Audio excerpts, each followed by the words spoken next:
Здравствуйте, уважаемые товарищи. Как вы наверняка уже догадались, увидев начало нашей передачи, сегодня утренняя почта предлагает вам получасовую прогулку по московскому метрополитену. Общеизвестно, что метро пользуется у москвичей и гостей столицы большой популярностью, даже несмотря на эти преграды. Если говорить о статистике, то уместно сказать всего одну, но достаточно впечатляющую цифру. Почти 8 миллионов человек.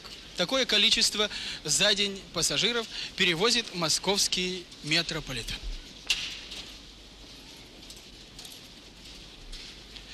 Ну, а сегодня количество пассажиров, вернее, телепассажиров резко увеличится.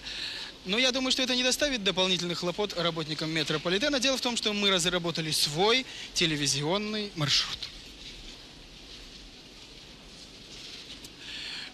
Да, те, кто хорошо знает схему московского метро, пусть не удивляется, как легко мы будем попадать с одной станции на другую. Конечно же, с помощью метро и телевидения.